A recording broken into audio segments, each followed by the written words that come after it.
Hi everybody. So today I want to talk about the classic 1944 thriller Gaslight, which is directed by George Cukor, who may not be a household name, but he is considered one of the great directors of Hollywood. Just kind of go under the radar. He was thought of as one of the most consistent directors of the golden age, and would direct films from The Philadelphia Story, Adam's Rib, onto My Fair Lady, which may be his most well-known film.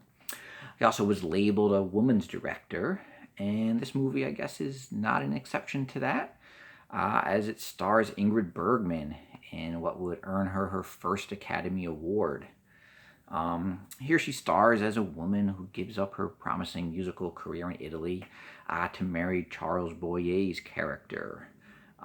There he convinces her to move back to her childhood home in London, where her aunt who had raised her was murdered many years ago.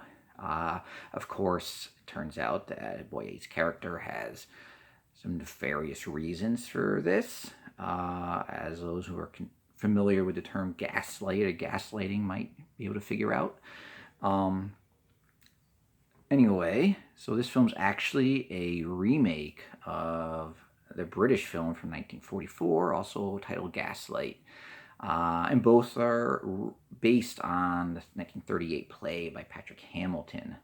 And the works would actually are what gave rise to the term gaslighting, the form of psychological abuse where the victim is manipulated slowly into thinking that, they question their own sanity and question their judgment and memory, etc.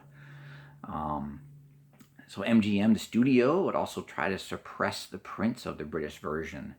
And reportedly, they try to have them destroyed, though they are still available, and you can catch both films. And I recommend, actually, both of them. This is the Hollywood version, so it's, features star power.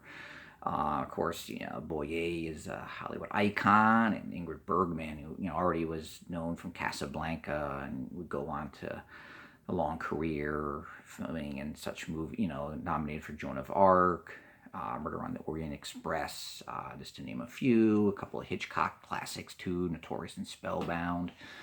It also features Joseph Cotten, maybe known from Citizen Kane originally, A Third Man. And of note, it features Angela Lansbury in her first role. I think she's about 18 in the movie. Anyway, so it's available on Hoopla, but only until the end of this month, until the end of August. So I recommend that you catch it before then, or you can always try and find it somewhere else, I guess.